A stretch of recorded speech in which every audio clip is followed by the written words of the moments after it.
Hello বন্ধুরা, তোমরা সবাই কেমন আছো? আশা করছি তোমরা সবাই ভালো আছো। আজকে আমি তোমাদের সাথে শেয়ার করছি একটা ভিন্ন স্বাদের ডিম কারি রেসিপি।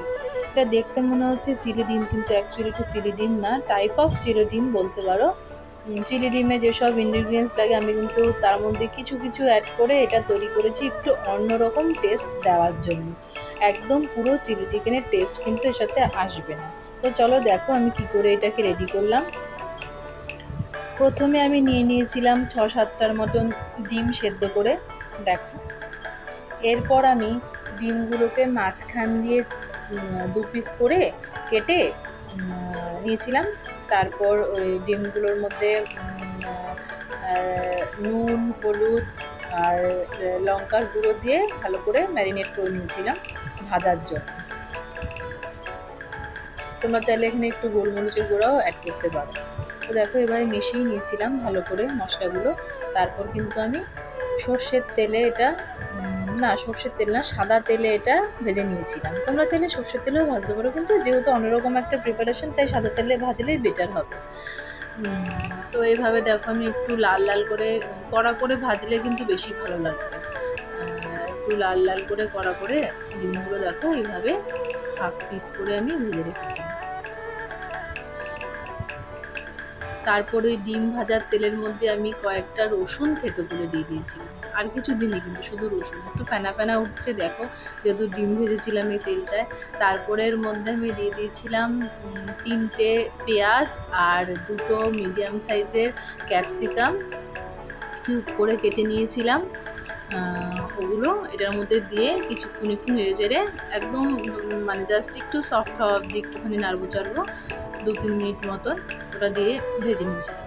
তারপর এটার মধ্যে দিয়ে দিয়েছিলাম আমি টমেটো পিউরি, টমেটো সস না কিন্তু টমেটো পিউরি।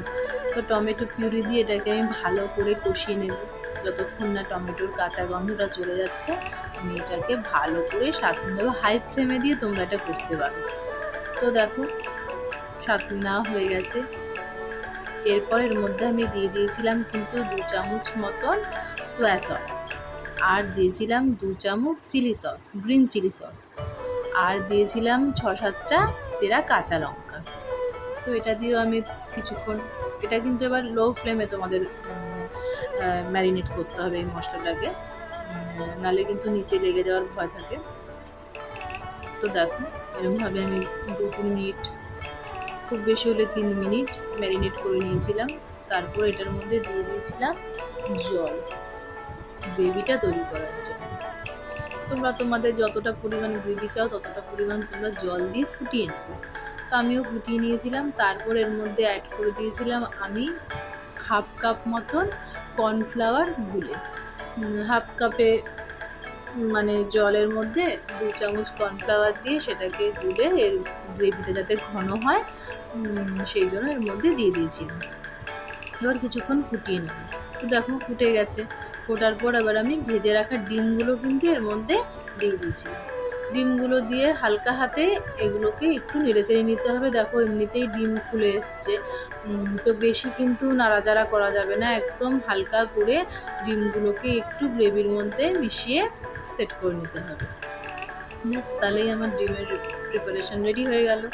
দেখো এটা কিন্তু খেতে দারুণ স্বাদ হয়েছিল, একদম ডিফারেন্ট স্টাইলের। এটা তোমরা পোলাও, ফ্রাইড রাইস, রুটি, পরোটা এসব দিয়ে কিন্তু ফাটাফাটি লাগে। তো দেখো ভিডিওটা তোমাদের ভালো লাগলে অবশ্যই লাইক, কমেন্ট, শেয়ার করো। Thank you.